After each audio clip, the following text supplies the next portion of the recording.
हाँ दोस्तों, आपका फिर से स्वागत है बाइस्कोप वाला चैनल पे। आज हम बात करेंगे एक ऐसी थ्रिलर से भरपूर मूवी की जिसका नाम है गर्ल्स अगेंस्ट बॉयज़। ये मूवी थोड़ी सी डिस्टर्बिंग भी है।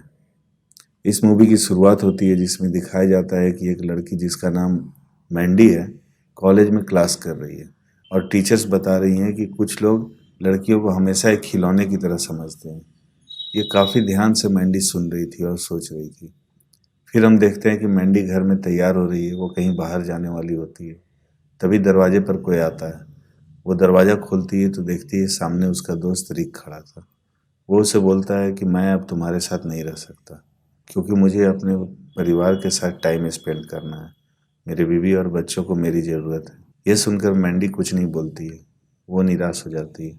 फिर अगले दिन जब वो बाजार जाती है तो वहाँ उसकी नज़र रिक पे पड़ती है।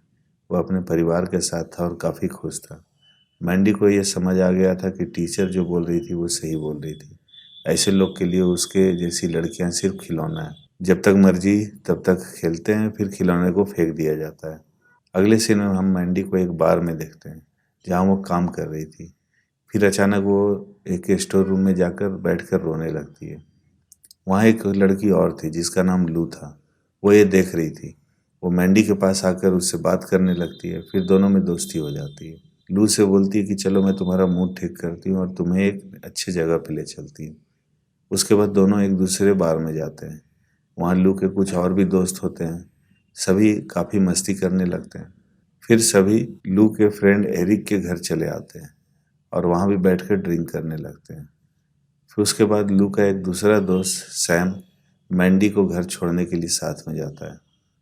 घर पहुंचकर मैंडी सैम को जाने के लिए बोलती है, लेकिन सैम मैंडी के पीछे आ जाता है और उसके घर में ज़बरदस्ती घुस जाता है और उसके साथ ज़बरदस्ती करने लगता है।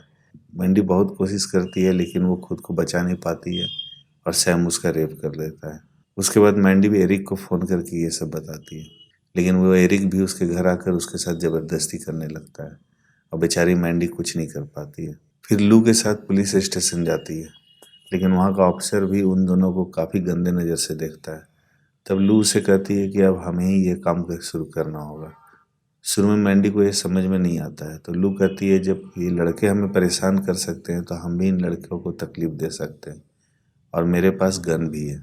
ये सुनकर मैंडी तैयार हो जाती है। फिर अगले दिन दोनों एरिक के घर जाती हैं। वहाँ उनका दोस्त डीजे मिलता है। मैंडी काफ़ी घबराई हुई थी, वो वॉशरूम चली जाती है। इधर लू डीजे से पूछती है कि सैम किधर है, तो डीजे बोलता है कि सैम अपने घर चला गया। तो लू उससे सैम के घर का पता पूछती है, पर डीजे बोलता है उसे नहीं पता कि डीजे का घर कहाँ है। तब तक मैंडी भी बाहर आ चुकी थी। लू उसे बता देती है कि इसे सैम के बारे में नहीं पता है। तभी डीजे हंसने लगता है। वो बोलता है लगता है तुम दोनों को सैम काफ़ी अच्छा लगा। यह सुनकर लू और मैंडी समझ जाते हैं कि डीजे को सब कुछ पता है और वो जानबूझकर सैम का पता नहीं बता रहा है। लू गन निकालकर डीजे को शूट कर देती है और डीजे वहीं मर जाता है। मैंडी डीजे की लाश को देखकर जोर जोर से हंसने लगती है और वो काफ़ी खुश थी। फिर दोनों आराम से बैठकर नाश्ता करने लगती हैं। वो दोनों ऐसे बिहेव कर रही थी लगता है कुछ हुआ ही नहीं था, और एरिक का इंतजार करने लगती हैं। तभी वहाँ एरिक आ जाता है। लू उससे भी सैम का पता पूछती है और एरिक लू को सैम का पता बता भी देता है। तभी अचानक उसकी नज़र लू की गन पर पड़ती है और उसके बाद डीजे की लाश पर। वो ये देखकर काफ़ी घबरा जाता है और भागने वाला होता है कि लू से भी शूट कर देती है। इस तरह एरिक और डीजे दोनों की मौत हो जाती है। कुछ देर बाद दोनों एक कारखाने में जाती हुई दिखती हैं जिसका पता एरिक नहीं बताया था। दोनों अंदर जाती है तो देखती हैं वहाँ सैम काम कर रहा था। सैम को नहीं पता था कि पीछे वो दोनों आ चुकी थी। सैम जैसे ही पीछे मुड़ता है तभी मैंडी उसे लोहे से मारती है और वो बेहोश हो जाता है। उसके बाद जब सैम को होश आता है तो एक टेबल पे बंधा हुआ था। पहले तो वो धनु को धमकी देता है कि मुझे खोल दो, नहीं तो तुम दोनों के साथ बहुत गलत होगा। यह सुनकर मैंडी गुस्से में फिर से उसे मारती है और सैम के सर से ब्लीडिंग होने लगती है, लेकिन मैंडी एकदम शांत थी, उसे कोई फर्क नहीं पड़ रहा था। फिर लू टेप से सैम का मुंह बंद कर देती है और मैंडी से कटर मांगती है। बोलती है तुमसे ये नहीं हो पाएगा, तुम सिर्फ देखो। फिर वो कटर से सैम की एक टांग काट देती है। सैम तड़पता रहता है लेकिन वो नहीं रुकती है। फिर उसकी दूसरी टांग भी काट देती है। इधर मैंडी भी उसे तड़पता हुआ देखकर काफ़ी खुश हो रही थी। सैम उससे माफ़ी मांगता है, बोलता है कि मुझे जाने दो, तो लू उसे खोल देती है और बोलती है अब तुम जहाँ जाना हो चले जाओ। लेकिन मैंडी उस पर बहुत गुस्सा थी, वो अचानक गन से सैम को शूट कर देती है और सैम मर जाता है। उसके बाद हम रिक को देखते हैं जो कि मैंडी का पुराना बॉयफ्रेंड था। वो घर से बाहर कहीं जा रहा था, तभी पीछे से दोनों लड़कियां आ जाती हैं और मैंडी रिक के कारण बैठ जाती है। रिक उसे देखकर बोलता है कि मैं अब तुम्हें टाइम नहीं दे सकता, मुझे अपनी बेटी को देखना होता है। तभी पीछे से लू उसे पकड़ लेती है और गन दिखाकर दोनों उसे दूर जंगल में ले जाती है। फिर दोनों उसे बाहर निकालती हैं। मैंडी के हाथ में गन देखकर रिक काफ़ी डर जाता है, वो उससे माफ़ी मांगने लगता है। वो बोलता है कि अगर मैं मर गया तो मेरी बेटी को कौन देखेगा। यह सुनकर मैंडी गन नीचे कर लेती है और रिक भागने लगता है, लेकिन लू उसे शूट कर देती है। वो बोलती है कि जब ये दूसरे की बेटी का ख्याल नहीं रख सका तो अपनी बेटी का ख्याल क्या रखेगा। अब दोनों काफ़ी खुश थे।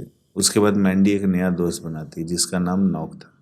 वो काफ़ी खुश थी, वो दोनों काफ़ी इंजॉय कर रहे थे। एक रात मैंडी घर में अकेली थी, तभी लू आ जाती है। वो मैंडी से पूछती है कि हेलोवीन पार्टी में तुम क्या कर रही हो। तो मैंडी बोलती है कॉलेज के दोस्तों के साथ एंजॉय करूँगी, और वो चली जाती है। ये बात लू को अच्छी नहीं लगती है। फिर जब पार्टी में सभी एंजॉय कर रहे थे, तभी एक लड़की मास्क लगाकर धीरे धीरे पार्टी में नॉक और मैंडी की तरफ बढ़ रही, अपना फेस वॉश करने के लिए वॉशरूम में जाती है। तभी वो लड़की नॉक के सामने आ जाती है और वो सामान तोड़फोड़ करने लगती है। वो लड़की के पास जाता है और तभी लड़की अचानक तलवार से नॉक को मार देती है। उसके बाद मैंडी बाथरूम से आती है तो वो नॉक की लाश और उसके पास पड़े तलवार को देखकर सब समझ जाती है। वो घर आ जाती है, वहाँ लू उसका इंतजार कर रही थी। मैंडी उसी तलवार से लू को भी मार देती है। उसे समझ आ गया था कि सभी लड़के एक जैसे नहीं होते हैं, कुछ रिक और नॉक जैसे भी होते हैं। हमें हर लड़कों को सैम और डीजे या एरिक समझने की ज़रूरत नहीं है। हमें सोच समझकर लड़कों पर विश्वास करना चाहिए। और उसके बाद वो फैसला लेती है कि मैं भी अब लड़कियों की हेल्प करूँगी। तो दोस्तों, अगर आपको वीडियो अच्छा लगा हो तो प्लीज़ लाइक करें, सब्सक्राइब करें और अपने दोस्तों में शेयर करें। थैंक्स दोस्तों, मिलते हैं नए वीडियो में एक नई रोमांच भरी कहानी के साथ।